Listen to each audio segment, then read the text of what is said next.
Hello and welcome to Mann's Model Moments and another Tuesday talk.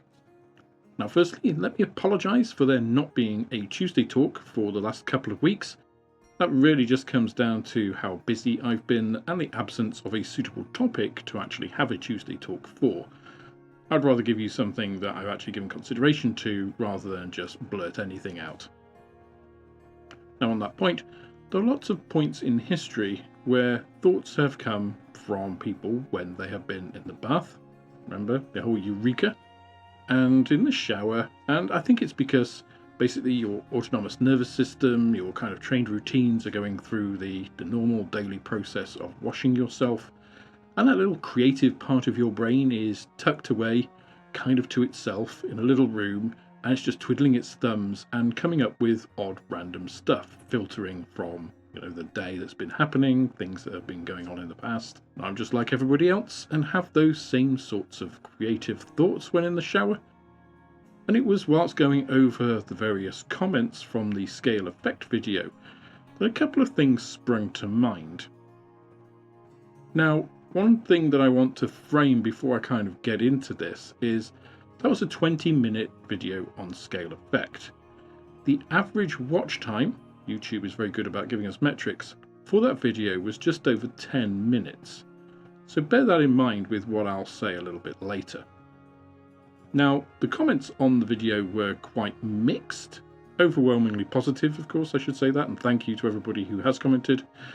But there were certain groups that firstly talked about how scale effect doesn't exist for various different reasons, that it's nonsense, and that's fine. Science doesn't require your belief to exist. So thank you for your incorrect comments, but I'll ignore those. Secondly, there were a group of comments that were talking about how other effects overwhelm this, or how other effects are in play. A lot talking about photography and period photography. That's not really relevant to our perception unless you're trying to reproduce something from a photograph, which is always a little bit questionable. Photographs should be guides rather than, absolute bespoke things. Because of all of that, certain films were known to react differently to different colours. So there is a caveat with any of that, and DSLRs are not immune to that effect, by the way. But then there's also the thing that colours fade. People didn't always use what the appropriate colours were in theatre, something I've talked about in several of my paint mixing videos. And all of those are perfectly valid, although not actually anything to do with the point I was making in the video about scale effect. And in fact, I do have a video coming up on flat colours, which I'm sure will annoy that first group who didn't believe in scale effect either. And then there was a third group of comments that were basically ad hominem attacks about how I must be, and then you can insert whatever insult you like, for me to make a video like that and to tell everybody about how to do their models. Now, broadly speaking, that puts people who watched the video into two distinct camps. Those who watched the entire video, remember that 10-minute watch time average, and actually understood it, and those that either firstly just didn't watch the entire video, so will have missed a lot of the points they actually made, especially towards the end of the video, and then those that just didn't get the points I was making within it.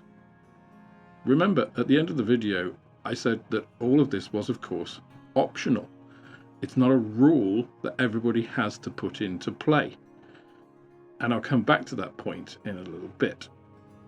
Now that also brings me back to my shower thought and Dungeons and Dragons. Now, you may think, what on earth is Alex talking about with D&D? Well, this is an activity that I used to do when I was a kid. I started probably about when I was 12 years old, up till about 17 or 18, and then life came along in the same way that modelling was left by the wayside. I didn't pick it up until much later in life, and I currently play with a group of friends across the world via Roll20, an online platform.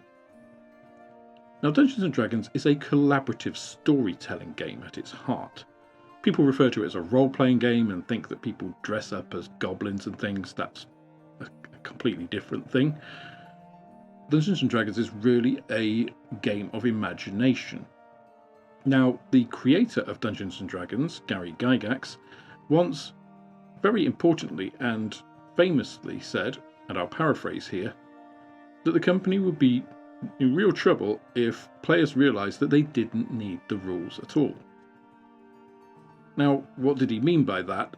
Well, if you go onto any D&D forum, Facebook group, whatever, and ask about the rules of D&D and about what rules are in play, about how rules are interpreted, what is the interpretation of a particular spell in this game, all of these kinds of things, you will get lots of different answers, and you'll get people arguing that this is the rules as they are written and this should be enforced that way, others that these are the rules as intended for this particular thing and it should be interpreted another way, those that say, well, we don't like that, so we're going to do our own thing.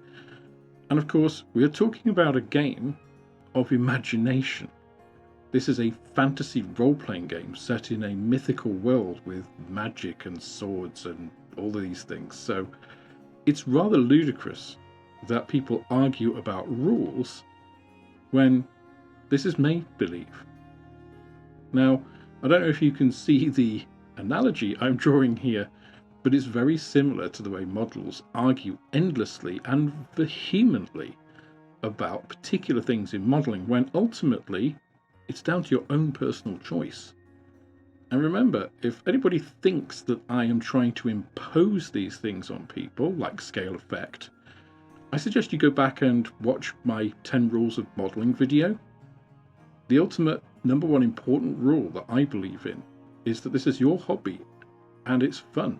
It should be fun and it should be your way of doing things. So that overlays every single video that I make.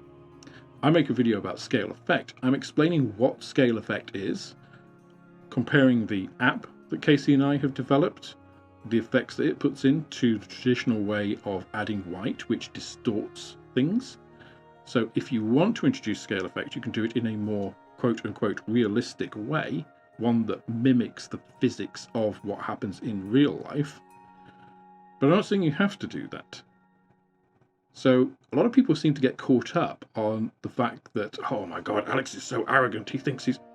No, I'm trying to educate people onto the science behind some modelling problems or things that are thrown around, debunking myths on acrylics, for instance, so that you can be better modelers yourselves. You can make the choice. I wouldn't want to enforce a particular rule, other than have fun, on any modeler. So I thought it was quite amusing, and I've got a pretty thick skin. I don't take the ad hominem attacks. It reflects back on the commenter, not me. So it doesn't really matter. It's engagement to me. I've learned to just ignore that sort of stuff. So please do keep the comments coming. I really do read every single one. I enjoy them. If you leave an RC comment, I'll give you an RC reply back. I can give as good as I get. If you engage with the video in the spirit it was intended, I will engage with you in the spirit that was expressed there as well.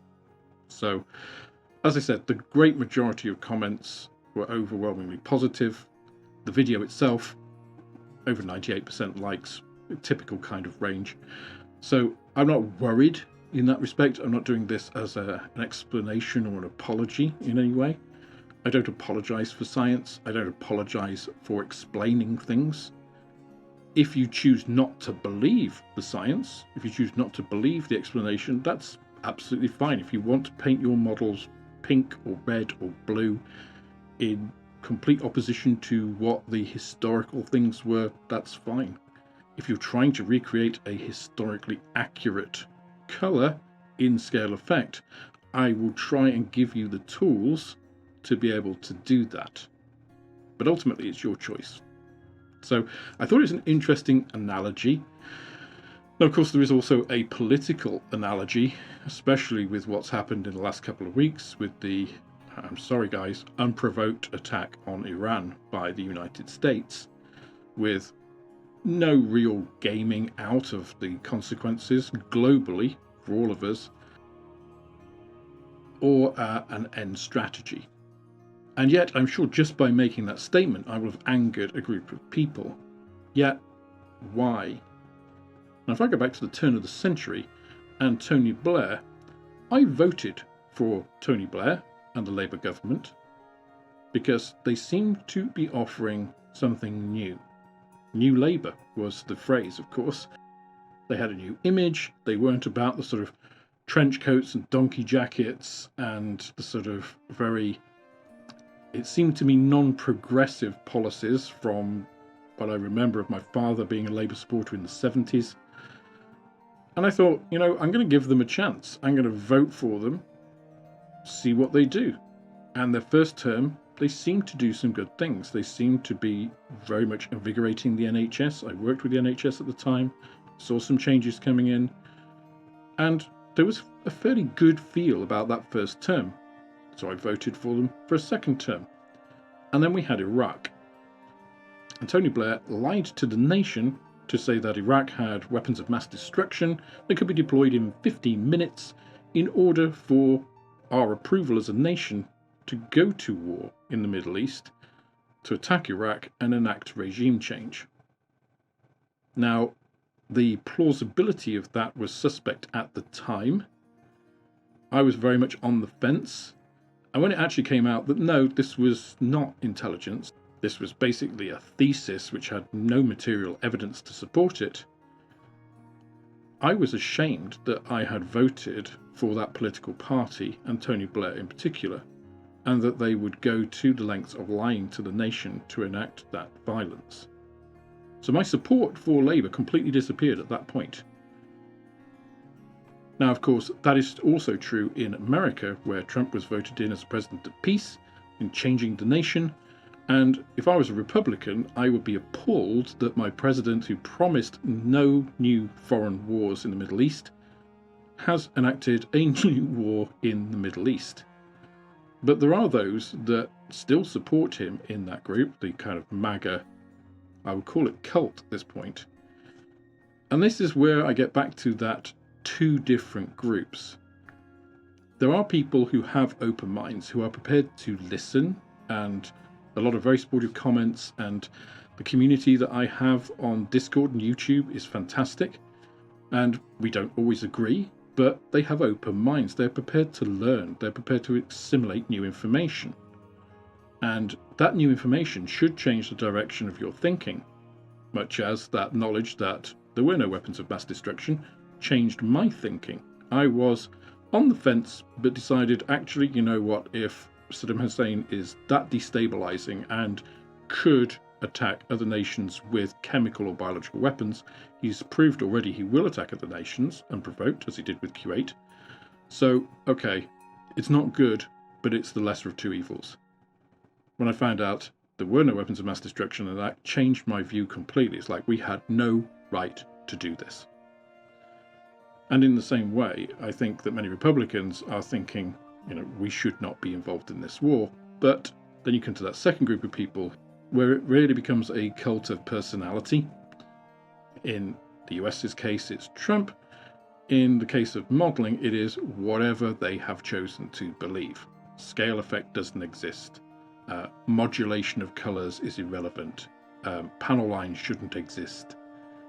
Whatever it is, if somebody has made their mind up, then that's it. You're not going to be able to convince them. Now, again, I go back to people who know me, people on Discord, people who watch my YouTube videos regularly should know. And again, I encourage you, if you are new here, go and watch my 10 rules of modeling video, because, and again, watch the whole thing. Don't watch the first 3 and then comment on it. It's like, I don't agree with these rules. Because the very first rule, which is of course the last one I get to in video, have fun. And throughout that video, I talk about how it's your model, it's your time, it's your hobby. So please, if you look at my videos in the future, please do go and look at that overarching video. That overarching theme that I have is one of, I'm trying to help people make the models that they want to. Now, the science and stuff for me is fundamental to my understanding of how do I create certain effects. why is this like this? Why does this model look wrong if I paint it in 1:1 scale colors, which are accurate, or should be accurate? And it's like, well, because you're doing a 1/72 scale, and because that desaturation, it looks too vibrant and too bright and too like somebody's turned the saturation up on a photograph. So there are all of these things. And trying to keep an open mind and improve my modeling as I go on is part of that journey. It's a modeling journey. You don't wake up one day and it's just like, oh, I'm a modeling god now, or I'm a modeling professional. I can ignore all advice. If you look at the likes of Plasmo and Night Shift and people like Phil Stachinkas, my very well-respected friend who actually runs the diorama section of Warhammer World, that gives you an idea of kind of where he is at in the modeling spectrum. They're all quite humble, open-minded people. So they have that imagination to think that they can do better, that they can grow, and to project a future state. And I hope that you out there as a watcher, and I myself as a modeler, continue to have that mindset and enjoy our model moments in the future. Thanks all, and I'll see you on the next one. Goodbye.